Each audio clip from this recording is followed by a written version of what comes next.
Hey, what's up everyone? My name is FrankieW and welcome back to my life. Here are 10 books that I really want to read in 2024. Usually people are doing 24 books, but my reading goal is 24 books, so I don't want to put that pressure on me to read specifically these 24 books, or, you know, I'm a mood reader, things change, I don't want to force myself into a box. I think having the suggestion of the 10 I want to read and then 14 that are kind of up in the air helps me figure out what I'm gonna do. I made the list before I got books for Christmas, so there are more books that I own now that I probably want to get through this year. But I don't want to forget about the books that have been on my bookshelf for a bit much longer. So anyway, here are the 5 audiobooks I want to read. This notebook, by the way, is my reading journal. It's my first year doing it. I will for sure do a flip through of it later, but as for right now, I just want to tell you about the audiobooks I really want to do. Usually on audiobook, I listen to memoirs. I also listen to some suspense books, not all of them. So on audiobook last year, I listened to Girl Alone by Blake Pierce. The next book in that series is Girl Taken. So I want to start off by reading the second book in the series. I think it's a really long series. I want to say there's probably like 10 books in it, but I want to make my way through it slowly because there is a bit of anxiety I have when we were in the killer's POV in book 1, so I want to give myself time. It's an FBI suspense thriller. It really reminds me of Criminal Minds. So Girl Taken is the first one. The other 4 are in fact memoirs. So we have Crying in H Mart by Michelle Zauner, which is a book that I recently got for Christmas as a gift from my family members. So I have the physical copy if I want to read it and listen to it at the same time. We also have Making a Scene by Constance Wu, You're That Bitch by Bretman, and Everything I Know About Love by Dolly Alderton. Those are 5 audiobooks that I'd love to listen to this year.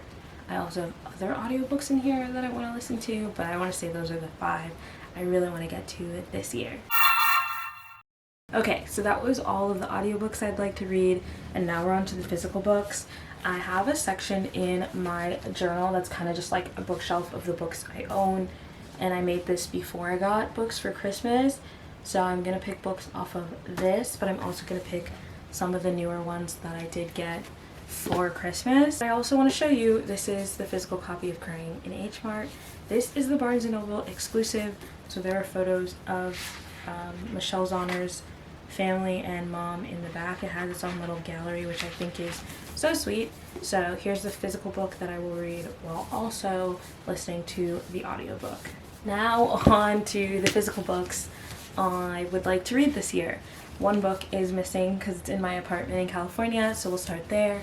I would really like to read Wicked, the 5th book of the Pretty Little Liars series. I read the first 4 books of the Pretty Little Liars series in January of last year when I was figuring out moving to and living in California. During that time, I read those 4 books. I would love to read the next 4 books in the Pretty Little Liars series, but I think just saying that I'd like to read book 5, Wicked, this year is a good start. Next book on my list is Ace of Spades. This is following Devin and Chiamaka. They are the only 2 black kids at this prestigious school. Chiamaka is an overachiever, Devin's a bit of a slacker. They both get assigned to be prefects, and for those who don't know what a prefect is, on the American side, it is like the British equivalent of an RA, but like in high school, I guess. I don't really know why that's the case, but my boarding school, which is in Maryland, not the UK, also had a prefect system, and I was a prefect my senior year, so I kind of relate to Devin and Chiamaka slightly, but basically they become prefects. Chiamaka is like head girl. I think Devin is just a prefect, but because of that, Aces, this anonymous account, starts telling secrets and spreading rumors, and it goes from being a prank to being racist and dangerous, which like all situations with black teenagers kind of go that way. And yeah, so I'm excited to read it and see what it's like. It is, oh wait, what is this? turn the page for a special annotated chapter. There's an annotated chapter in here, which is really cool. It's chapter 27, so I'll wait to read that after I've read chapter 27, I guess. But this book is 418 pages, so she's a bit bigger than some of the other ones. So that was Ace of Spades. The next one is You're Not Supposed to Die Tonight, which follows Charity, and she works at this kind of summer camp amusement park thing where, you know, Field of Screams, or I've been to Field of Screams. What's another one like that? I can't think of anything else, but I feel like saying Field of Screams is a good example. So she's a final girl, and they're doing this story of a camp, and basically every night she runs away, and she's the girl that survives the horror, but it's actually just an attraction that scares people. On the last night of, or the last weekend of their summer season, where they do scaring during the summer, their last shift or whatever, people start disappearing. There's an actual murderer on the loose, and she's trying to survive the night, because usually she always survives because it's not real. And I thought that was really cool. I love horror and suspense like that, and I thought this was a really interesting concept for a book. This book is 230 pages long. The next book on my list is Dear Martin. It is about Justice. He spells his name with a Y, but Justice McAllister. He's at the top of his class. He's a bright kid. And then he has an interaction with the police, sadly, that kind of gives him a bad experience. So he starts writing letters to Dr. King to talk about what the future is like now, and if he would be okay with it, how he would feel about it, kind of things like that. I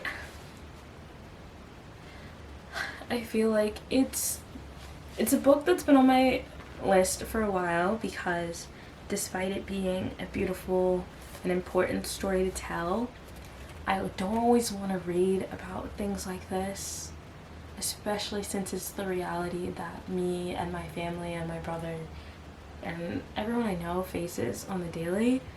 I've been really scared to read this book because of what it's being covered. This was my reality for so long that I just couldn't physically read this. Like, while other people, in 2020, if other people wanted to like log out of social media or turn off the news, then they wouldn't hear about it anymore. But it was kind of my reality for such a long time that reading a book about it was not something that I was interested in for a really long time. But it's an important story and it's necessary, so I'm going to read it for that reason. And last but not least, got a little heavy for a second, but last but not least, I have Not So Pure and Simple, which is actually about a boy named Dell, and he has this crush on Kiera,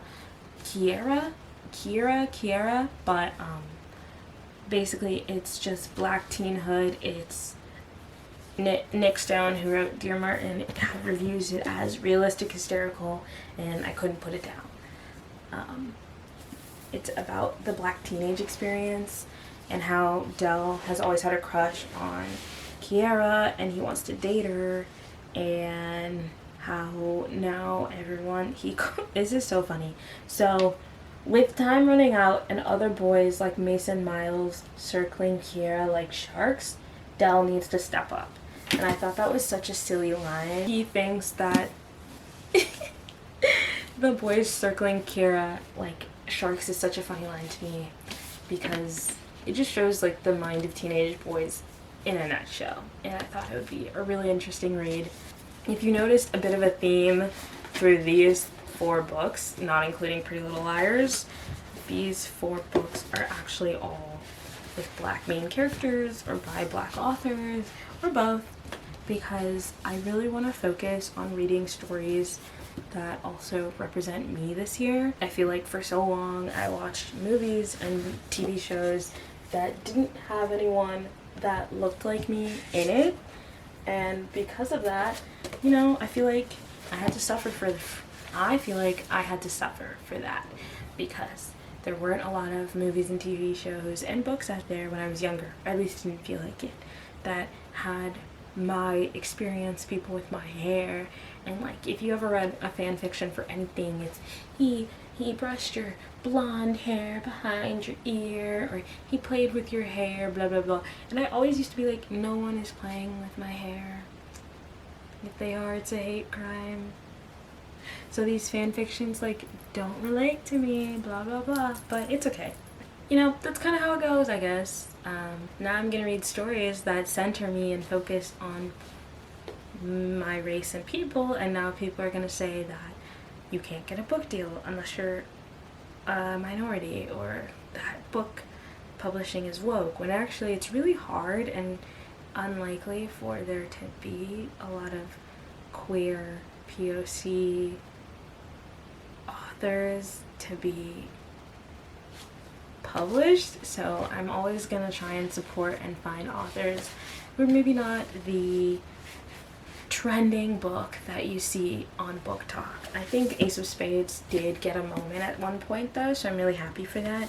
But I don't think I heard a single person talk about Not So Pure and Simple or Dear Martin. I did hear a white booktuber actually talk about You're Not Supposed to Die Tonight, but that's probably it. Like, I've never heard someone talk about a lot of the books that are on my bookshelf now, and that's kind of the point. So those are some of the books that I'd love to read in 2024.